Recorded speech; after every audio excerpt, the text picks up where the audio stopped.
हाँ रेडी।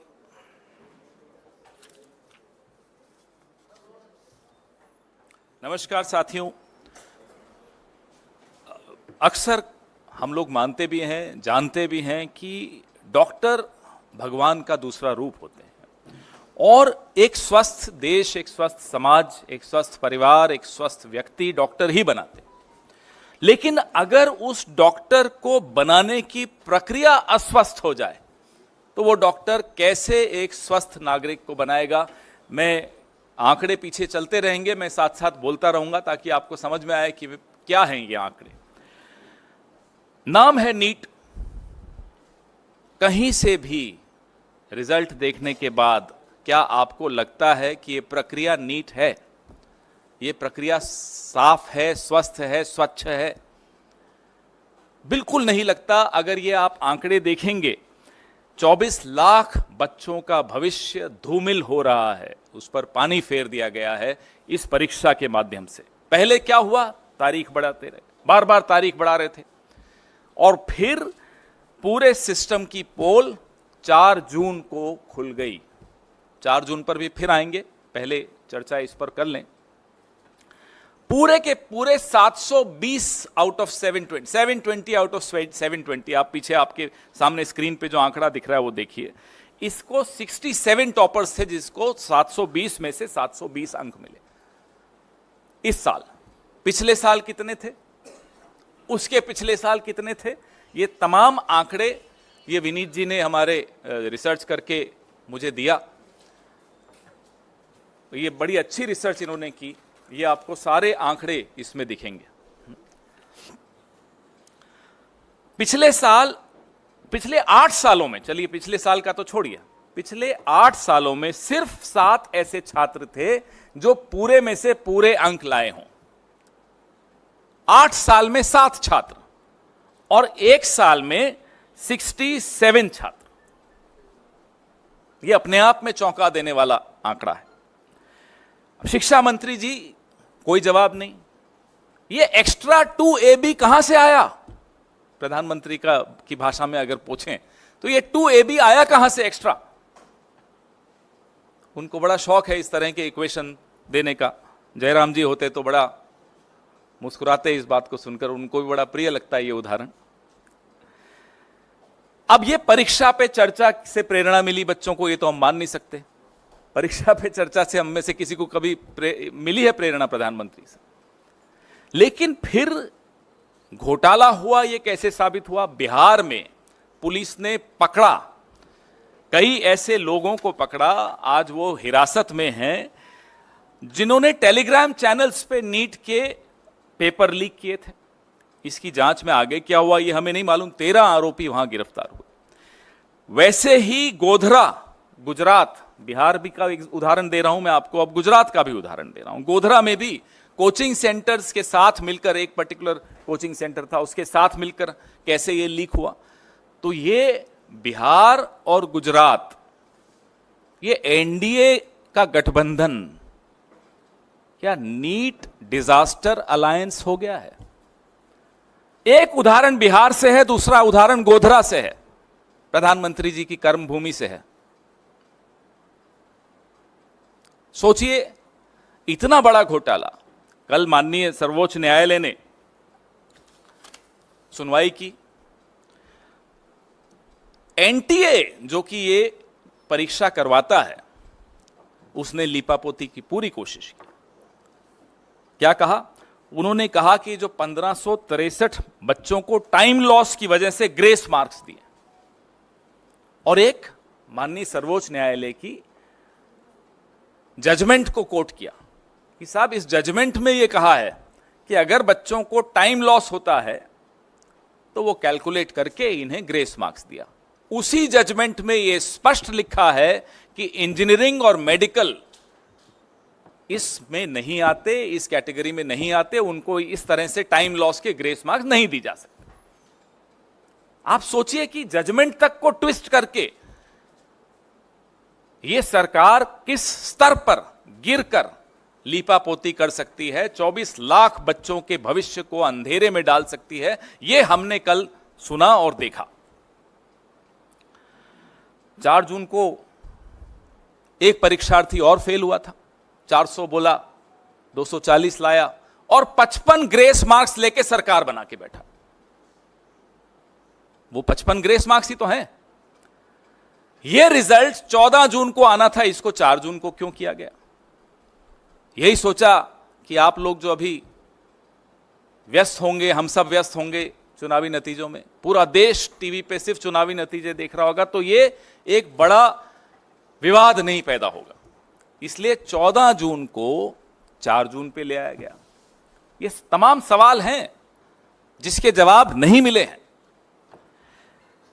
अब माननीय सर्वोच्च न्यायालय के फैसले के अनुसार ग्रेस मार्क्स तो हटा दिए, लेकिन जो 24 लाख बच्चों के जहन में, के मन में, के दिमाग में जो सवाल उठ रहे हैं, उसका जवाब माननीय शिक्षा मंत्री तो दे नहीं रहे। वो तो स्तुति वंदन में लगे हुए हैं मोदी जी के, जैसा कि पूरा कैबिनेट लगा रहता है।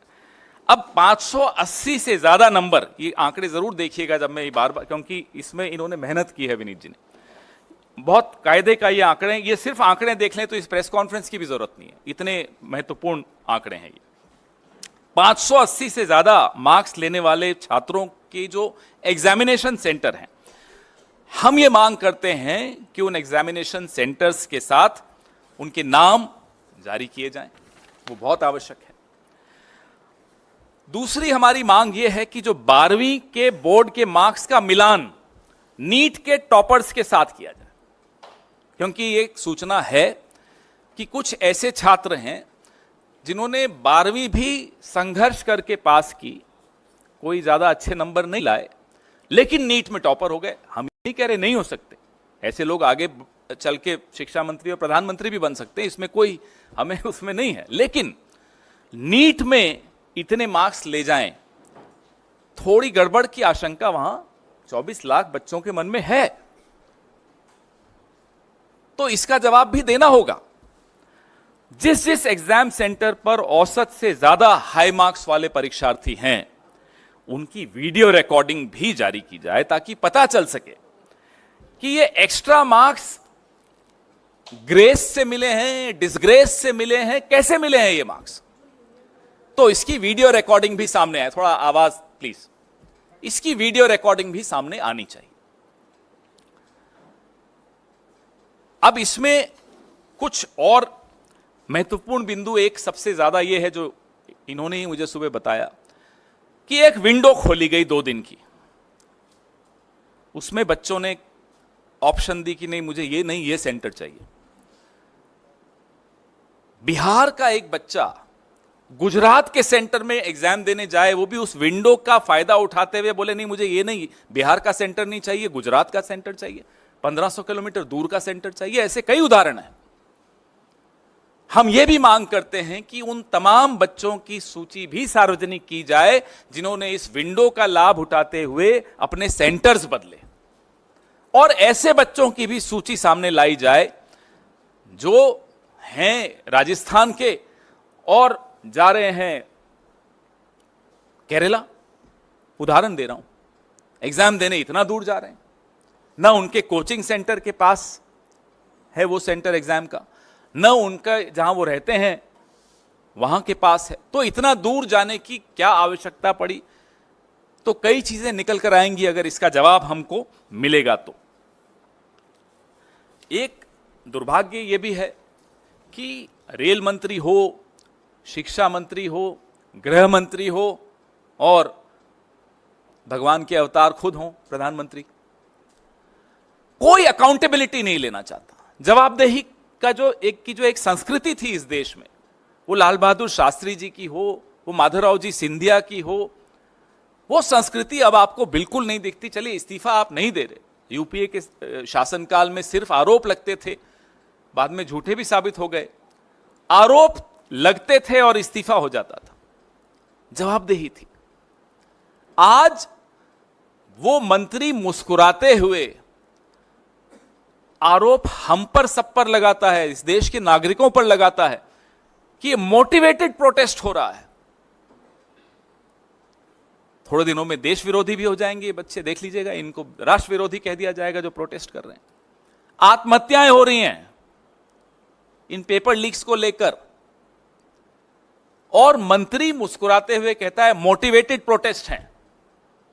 कहां है वो जवाबदेही की संस्कृति? Where is that culture of accountability which we saw in the past, even in the UPA era? I am not going to Mr. Lal Bahadur Shastri and Mr. Madhavrao Sindhya ji.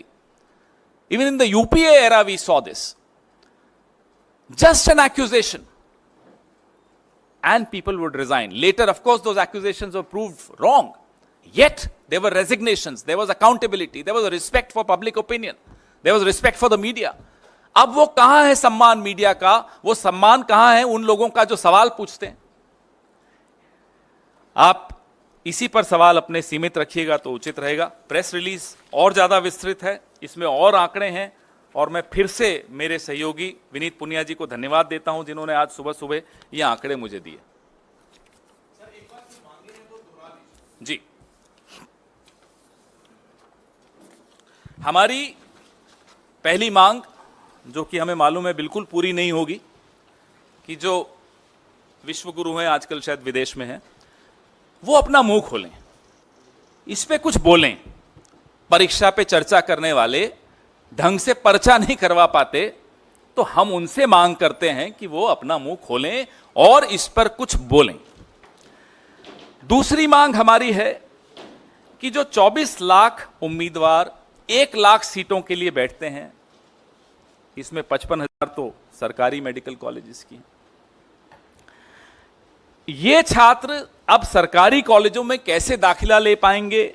इस साल 600 अंक पाने वाले उम्मीदवारों की संख्या 80,468 है। Imagine, आप सोचिए, कल्पना कीजिए, 1 लाख सीटें हैं, 55,000 सरकारी सीटें हैं, 600 अंक पाने वाले 80,468 हैं।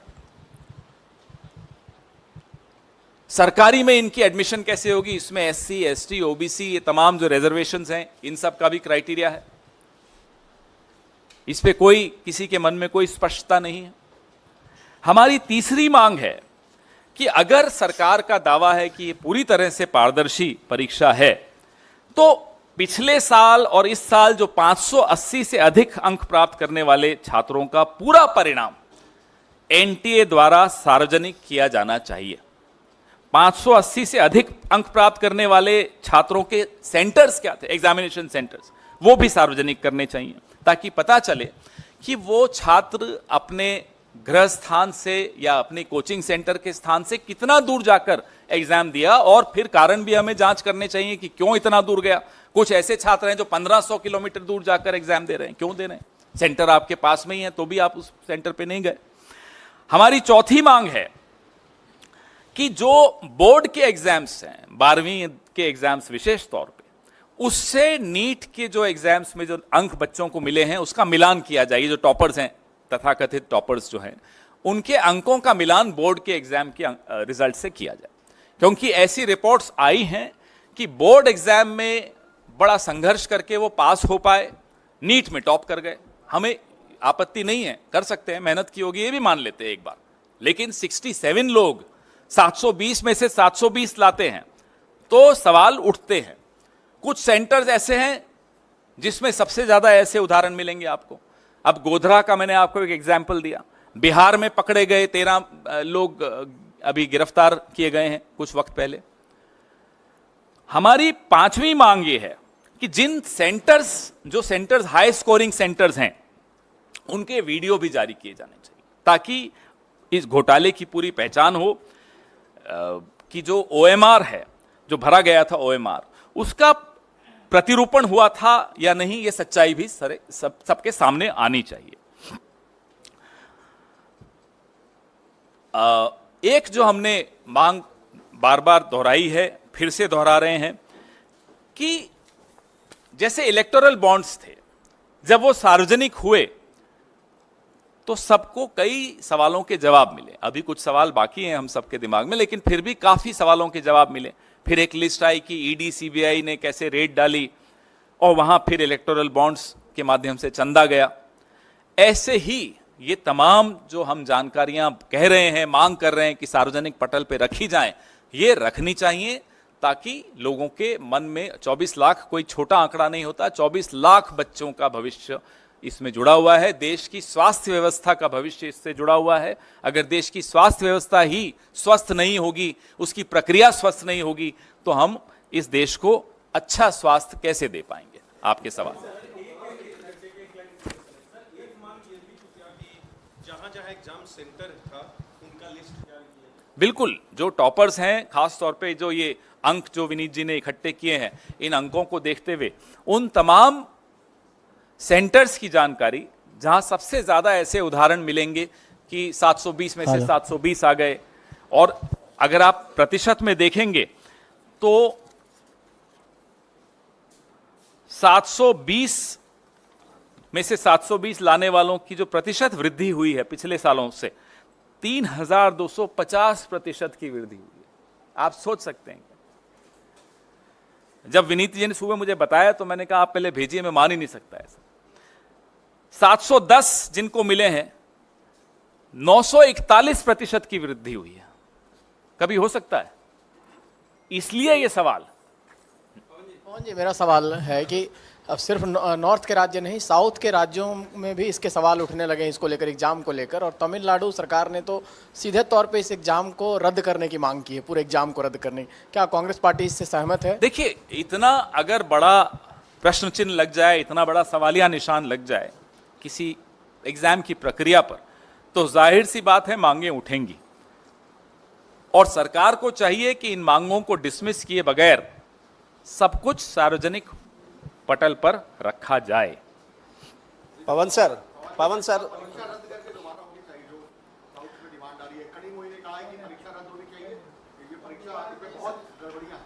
नहीं, अब देखिए, कल सुप्रीम कोर्ट ने कुछ एक राहत जरूर दी, लेकिन ये सवालों का उत्तर तो अभी नहीं मिला। तो जाहिर सी बात है कि उन तमाम बच्चों के भविष्य को ध्यान में रखते हुए ये कदम, जो भी कदम उठाए जाएं, कम है, कदम उठाने चाहिए ताकि उनको एक न्याय संवत भविष्य मिल सके। There should be justice to all the children who work hard, who prepare hard for these exams. They are not getting justice. न्याय ऐसा शब्द है जो हमारे शब्दकोश में अब सबसे ऊपर है, हम सबके, पूरे देश के भी। सर, जो बच्चे जो क्या होनी चाहिए sir? He in fact went on to say that there is a committee that has been constituted where the NTA is investigating whether there has in fact been any irregularity. Why this mad rush to give a clean chit? This government has a very strange habit of rushing and giving clean chits. If there was no leak, what are these 13 people doing behind bars in Bihar? I ask. What about the center at Godhra, where there is evidence of 26 crores being negotiated, and out of these 26 crores, 12 crores was already transacted for exams. This is in Gujarat.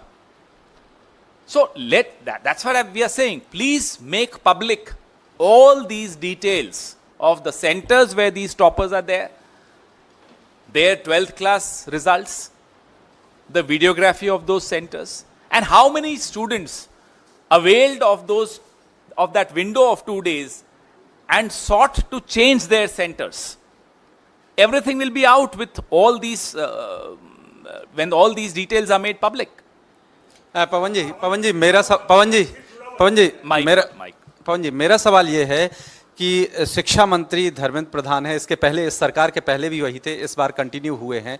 आपने जिम्मेदारी की बात की, क्या लगता है जिस तरह से शिक्षा मंत्री बार बार कह रहे हैं कि कोई पेपर लीक नहीं हुआ, कोई गड़बड़ी नहीं हुआ है, इतने छात्रों का भविष्य दांव पर लगा है, आप जिम्मेदारी की मांग कर रहे हैं, क्या शिक्षा मंत्री के इस्तीफे की मांग कर रहे हैं? आपकी जिम्मेदारी लेते हुए इस्तीफा दें? हम मांग तो वो करें जो संभव ही नहीं है। ये लगता है आपको इस्तीफा देंगे? इनको, इस सरकार को, सत्तारूढ़ दल को, जब तक ये यहाँ की देश की जनता और हम लोग मिलकर खदेड़ के नहीं निकालेंगे, निकलेंगे नहीं।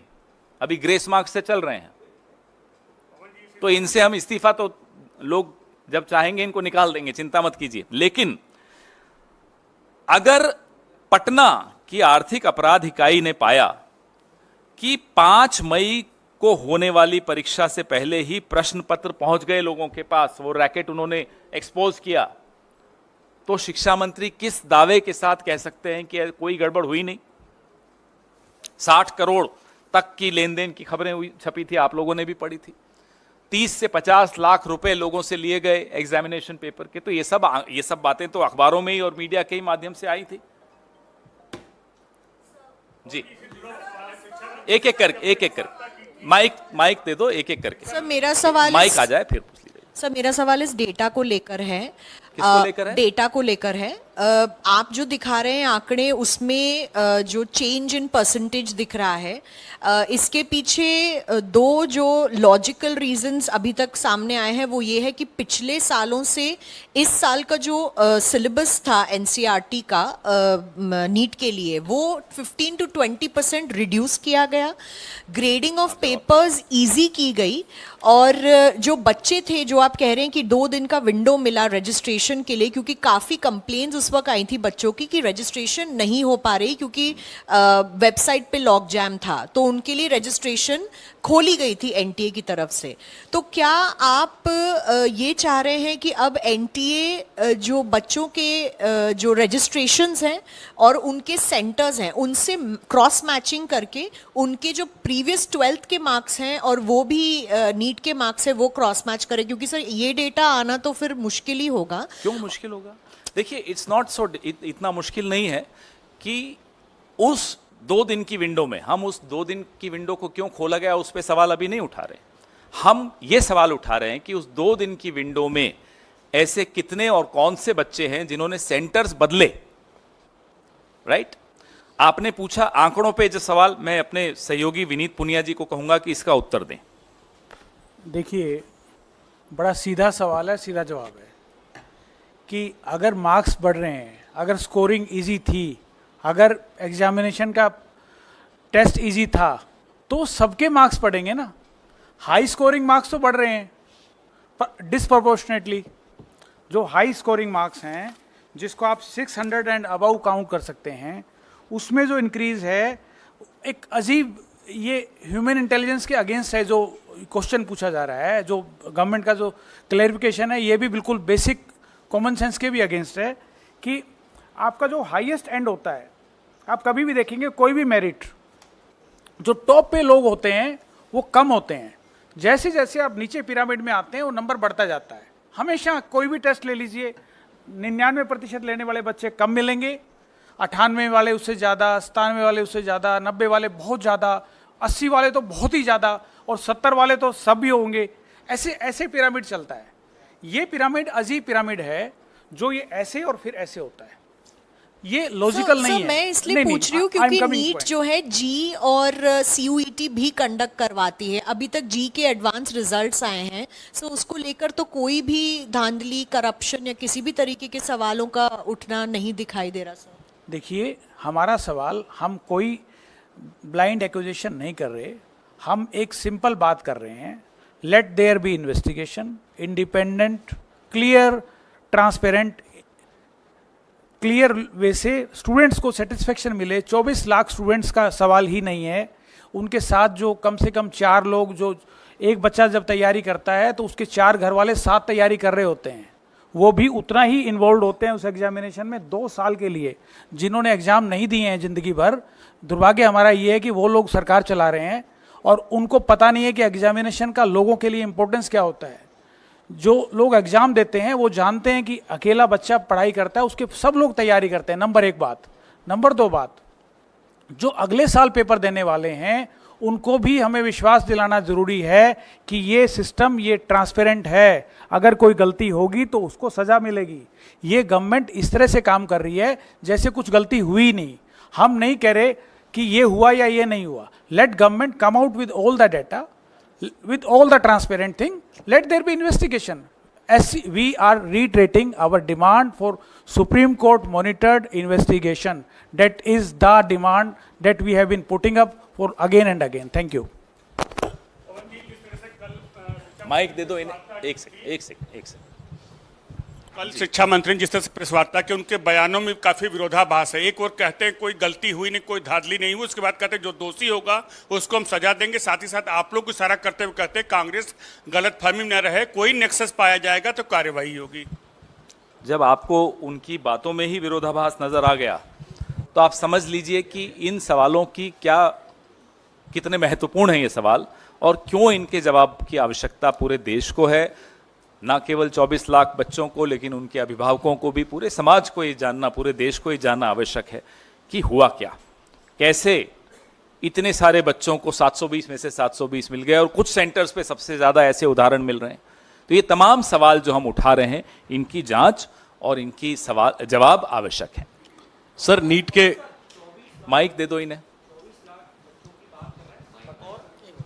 बड़ी पार्टी होने के नाते और जो आपको मैंडेट मिला इस बार, जिससे आप काफ़ी खुश हैं आपकी पार्टी, क्या कार्रवाई की उम्मीद आप एक्सपेक्ट कर रहे हैं गवर्नमेंट से? क्या कार्रवाई होनी चाहिए, क्योंकि पूरी जनरेशन की बात है। अगर इस देश में इतनी चर्चा इस मुद्दे पर हो रही है, सोशल मीडिया हो, विपक्ष हो, छात्र और उनके अभिभावक हों, पूरे समाज में इसकी जगत बात चल रही है, हर राज्य में इसके बारे में सवाल पूछे जा रहे हैं, फिर भी अगर इस सरकार पे दबाव नहीं पड़ता और वो इसके जवाब नहीं देती, तो आप समझ सकते हैं कि ये किस तरह की सरकार है। जवाब तो इन्हें देना पड़ेगा।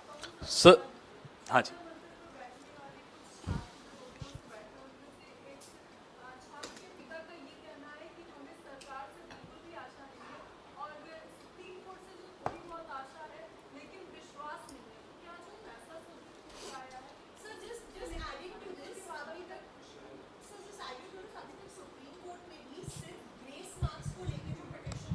सुनवाई Correct. हुई है, तो इसलिए करप्शन रिलेटेड बिल्कुल ठीक चार्जेस बात। या एनामलीज रिलेटेड चार्जेस पे भी सुनवाई नहीं हुई है। इसीलिए हमारी मांग बड़ी स्पष्ट है कि सुप्रीम कोर्ट मॉनिटर्ड जांच की मांग पर हम कायम हैं, अडिग हैं, उसकी जांच होनी चाहिए, पहली बात। जी नहीं, अभी इसी पे बहुत सर इंपॉर्टेंट। नीट के अतिरिक्त सवाल है। नहीं नीट पे, अभी नीट पे ही रखिए, नीट पे पहले खत्म कर लो। हाँ पवन जी, हाँ, कल मैंने एक सवाल रखा था जिसके प्रॉपरली जवाब नहीं मिला कि एम्स के एक्स डायरेक्टर मिस्टर से लेके कोई सारे बड़े हस्ती इसमें शामिल है, मगर आप लोग किसी इंडिविजुअल का नाम ले नहीं रहे हो, उनके पनिशमेंट की ये नहीं कर रहे हो। सेकेंडली, आपका जो 5 डिमांड है, उस 5 डिमांड को अगर बिल्कुल ही ना माने तो आपके या इंडिया ब्लॉक की क्या प्लान है आगे एजिटेशन की? नहीं, हम बिल्कुल इसको हर स्तर पे उठाएंगे। अधिवेशन संसद का सत्र भी शुरू हो रहा है, हर स्तर पर इसको हम उठाएंगे और मजबूती से उठाएंगे। जो छात्र हैं, उनके अभिभावक हैं, उनको भी हम दिलासा दे रहे हैं कि आपकी आवाज़ उठाने के लिए कांग्रेस पार्टी और इंडिया गठबंधन के तमाम साथी बिल्कुल मुस्तैदी से तैयार हैं। रही बात नाम लेने की, गैर जिम्मेदाराना तरीके से मैं किसी का इस मंच पर बैठ के नाम नहीं लूँगा। हमारे सवाल हैं, जांच होगी, जिसके नाम आने होंगे सामने आएंगे। अभी मुझे बताया कि रजिस्ट्रेशन बंद होने के 24 दिन बाद लिंक खोला, ये भी एक सवाल था। हजारीबाग के जिस सेंटर पर गड़बड़ी हुई वहाँ 8 टॉपर वहीं के हैं, तो ये लिंक क्यों खोला, ऐसे उदाहरण और किस किस सेंटर पर हैं, ये तमाम जानकारियां जांच से ही निकल कर आ सकती हैं। अभी तो एक आप जैसे किसी मुस्तैद साथी ने निकाल कर दिया, ये भी आप सर्कुलेट कर दीजिएगा। क्या हुआ? इंद्रेश कुमार कौन है? अच्छा, सर पवन जी, सर आप ले रहे सवाल? अब माइक वाले से पूछ लेते, माइक वाले को पूछ लेते। माइक वाले, अगर माइक लेकर भी चुप रहोगे तो क्या फायदा माइक लेने? मैं तो आपकी इजाजत का इंतजार कर रहा था। तो सर, आरएसएस के नेता है इंद्रेश कुमार, बड़ा दिलचस्प बयान उन्होंने दिया है। उन्होंने कहा है कि जो अहंकारी बन गए उन्हें 241 पर रोक दिया गया और जो राम विरोधी हैं वो 234 पर रुक गए। प्रभु का न्याय है। तो अहंकारी सीधे सीधे मोदी सरकार को, बीजेपी को कहा है बीजेपी के बड़े नेता इंद्रेश कुमार ने, इस पर क्या जवाब है? हुजूर आते आते बहुत देर कर दी। अहंकार आज दिख रहा है आपको? मोहन भागवत जी की हमने कुछ टिप्पणियां भी सुनी थी पिछले हफ्ते या इसी हफ्ते शायद बोले थे। ये बीज तो आपने ही बोए थे, बोते बबूल हो, फिर वो बबूल वृक्ष बनता है, वृक्षासन करते हुए भी दिखता है। देखा था ना परसों वृक्षासन का ट्वीट आया था प्रधानमंत्री का। फिर आप सोचते हो उस वृक्ष से आम निकलेंगे, तो वो तो हो नहीं सकता। जब मणिपुर पे चुप थे प्रधानमंत्री, तब बोले क्या मोहन भागवत जी? उन्होंने याद दिलाया कि आपका ये राजधर्म है, आपको बोलना चाहिए। हाथरस पे जब प्रधानमंत्री की पार्टी जो कर रही थी आपके सामने था, तब बोले मोहन भागवत उनको, टेनी पे बोले हों, किसानों पे बोले हों, अग्निवीर पे बोले हों, बिल्किस बानो पे बोले हों, अखलाक और पहलू पे बोले हों, कन्हैयालाल टेलर के हत्यारे भाजपा के सक्रिय सदस्य थे, जब ये बात सामने आई उस पे मोहन भागवत जी कुछ बोले क्या? अब बोलने से क्या फायदा, इंद्रेश जी हो या मोहन भागवत जी हो, कौन सुन रहा है? अब तो मोदी जी ने उनको अप्रासंगिक बना दिया है, और जो रही सही कसर थी 10 साल की, मोहन भागवत जी की चुप्पी ने उनको अप्रासंगिक बना दिया। जब आप अप्रासंगिक बन गए, अब आप बोलते रहिए, कौन सुन रहा है आपको? क्या कहते हैं वो, नक्कार खाने में तूती है, बनने दीजिए, कौन सुन रहा है? इसी में एक और थोड़ा सवाल है। इंद्रेश कुमार ने कल ही कहा अयोध्या के पूर्व सांसद के लिए कि लल्लू जी ने जनता पर बहुत जुल्म किए। भगवान राम ने कहा इस बार रुक जाओ, अगली बार 5 साल के बाद तुम्हें देखेंगे, तुमने जुल्म बहुत किए। इनकी बातों को कौन गंभीरता से ले रहा है? मोदी जी खुद नहीं लेते इनकी बातों को गंभीरता, हम क्यों लें? पवन जी, जिस तरह से राहुल गांधी जी ने लोकसभा सीट चुनने को लेकर कहा है, क्या वायनाड सीट से प्रियंका गांधी वाड्रा आप चुनाव लड़ेंगे? कमाल के सवाल पूछ रहे हैं। नहीं, उन्होंने कहा कि 2 सीटों में से एक। वो तो कोई भी 2 सीटों पर नहीं रह सकता, एक पे ही रह सकता है, उसमें क्या कोई नई बात है, बताइए। पवन जी, जिस तरीके से एग्जिट पोल आए और उसके बाद में जो रिजल्ट आए, रिजल्ट में कांग्रेस पार्टी की ओर से माना जा रहा है और देखा भी जा रहा है कि कहां 52 से आप 99 पर पहुंच गए, 234 का आंकड़ा आपने छू लिया। कई राज्यों में बेहतर प्रदर्शन किया, खासकर उत्तर प्रदेश में, लेकिन छत्तीसगढ़, मध्य प्रदेश, उत्तराखंड, हिमाचल ऐसे राज्य हैं जहां बिल्कुल शून्य पर आ गई कांग्रेस। तो क्या कोई जवाबदेही, जिम्मेदारी भविष्य में संगठन को लेकर के तय होगी? क्या बदलाव होंगे जहां आपने प्रदर्शन अच्छा नहीं किया है? विक्रांत जी, जाहिर सी बात है कि जहां हमारी प्रदर्शन अच्छा रहा है वहां की भी रिपोर्ट लेते हैं कि क्या ऐसा किया जिससे हमें लाभ हुआ। जहां प्रदर्शन अच्छा नहीं रहा वहां की भी रिपोर्ट लेते हैं। ये तो हमेशा ही होता है, हर पार्टी लेती होगी, मैं ये मानता हूं कि यहाँ क्यों हमारा प्रदर्शन अच्छा नहीं रहा, कहाँ कमी रह गई। कई एस्पेक्ट्स होते हैं, कई कारण हो सकते हैं, हर कारण का विश्लेषण करना आवश्यक है। जवाबदेही की तो बात अलग है, लेकिन पहले जानकारी तो पूरी मिलनी चाहिए, पूरी रिपोर्ट आ जाए। हमारे जो प्रभारी महासचिव हैं अलग अलग राज्यों के, वो सब अपनी अपनी रिपोर्ट दे रहे हैं, उसके बाद उस पर चर्चा भी होगी।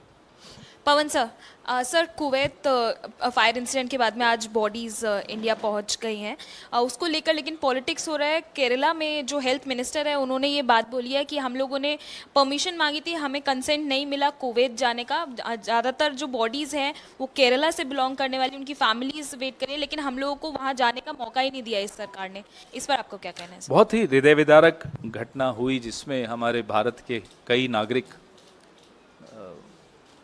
मौत के मुंह में समा गए। उन सब के परिवारों को हमारी तरफ से श्रद्धांजलि। अधिकतर केरल राज्य से थे। इस पे सत्तारूढ़ दल को चाहिए कि किसी भी तरह की हल्की राजनीति ना करें और सबको साथ मिलकर परिवारों को ढाढ़स भी बंधाना है, और जो भी न्यायोचित कदम हैं वो उठाने चाहिए। इसमें सबको मिलकर काम करना होगा। सर, जगन भुजबल का कहना है कि अजित पवार और एनसीपी को ब्लेम करना गलत बात होगी, क्योंकि बीजेपी उत्तर प्रदेश में भी काफ़ी सीट्स हारी हैं, ओवरऑल काफ़ी और जगहों पे भी हारी है, तो ये blame NCP Ajit Pawar faction को करना गलत बात है। अभी तो 2 दिन पहले मोदी का परिवार हटाने को कहा गया था, थोड़े दिन बाद एनडीए का परिवार हटने को कहा जाएगा। देखते जाइए क्या क्या होता है, आपको मनोरंजन बहुत मिलेगा। पवन जी, सर कांग्रेस और कपिल शर्मा बेरोजगार हो जाएंगे। सर, कांग्रेस के उच्च सूत्रों ने दावा किया है कि ये सरकार जो मौजूदा है बहुत पंगु है और जब चाहे विपक्ष इस सरकार को गिरा सकता है। कौन से क्या वो ये सूत्र सरकार हैं? किस? मुझे तो नहीं, मेरे पास तो कोई स्टेटमेंट ऐसा आया नहीं। तो मैं मौजूदा आपकी सरकार इस के बात पे भविष्य को टिप्पणी लेकर आप कैसा क्या कर दूं? कहेंगे? ऐसे कैसे टिप्पणी कर दें? अब आज फ्राइडे है, संडे को थोड़ा हम फ्री होते हैं, किसी ज्योतिषी के साथ बैठ जाएंगे, जाके भविष्य भी बता देंगे आपको। माइक दे दो। 2 छोटे सवाल है सर। अभी एक बोला था, अब नहीं, 2 इसलिए कि एक याद आ गया। एनटीए के चेयरमैन के इस्तीफे की एक तो मांग आप लोग करते हैं कि नहीं, और दूसरा सवाल मेरा दिल्ली से रिलेटेड है। आप उस सरकार में के हिस्सा थे जिस वक्त टैंकर माफियाओं को लेकर पूर्व मुख्यमंत्री शीला दीक्षित पे हमला करती थी आम आदमी पार्टी, आज दिल्ली अभूतपूर्व जल संकट से गुजर रहा है। हिमाचल ने पानी देने से मना कर दिया, हरियाणा पानी आने नहीं दे रहा है, सुप्रीम कोर्ट ने भी हाथ खड़े कर दिए हैं और अभी भी दिल्ली में टैंकर माफियाओं के जरिए पानी पहुंच रहा है। क्या कहेंगे सर? उस वक्त इसी टैंकर माफिया की वजह से उस वक्त की शीला दीक्षित सरकार की आलोचना की जाती थी। आपने 2 सवाल पूछे। पहला सवाल कि क्या हम एनटीए के चेयरमैन के इस्तीफे की मांग करते हैं? हम सुप्रीम कोर्ट मॉनिटर्ड जांच की मांग करते हैं। उसमें जिसका भी नाम आता है उसके खिलाफ जाहिर सी बात है कार्रवाई होनी चाहिए। और ये भी नहीं हो सकता कि मेरा कातिल ही मेरा मुंसिफ हो, वही जांच करें जिन पर जांच की मांग हो रही है, तो वो तो नहीं हो सकता। जब दिल्ली सरकार में शीला दीक्षित जी की जो कांग्रेस सरकार थी 15 साल थी, सोनिया विहार, वाटर ट्रीटमेंट प्लांट, ऐसे अनेक कदम उठाए गए थे जहां राजधानी में जो हर साल पीने के पानी की किल्लत होती थी उसको काबू किया जा सके और बहुत हद तक सफलता भी मिली थी। इसके बारे में जो विस्तृत बात होगी, मैं हमारे जो प्रदेश का नेतृत्व है, दिल्ली प्रदेश कांग्रेस कमेटी के देवेंद्र यादव जी हैं, उनसे आग्रह करूंगा कि आपसे जल्दी ही आपको संबोधित करेंगे। हो गया?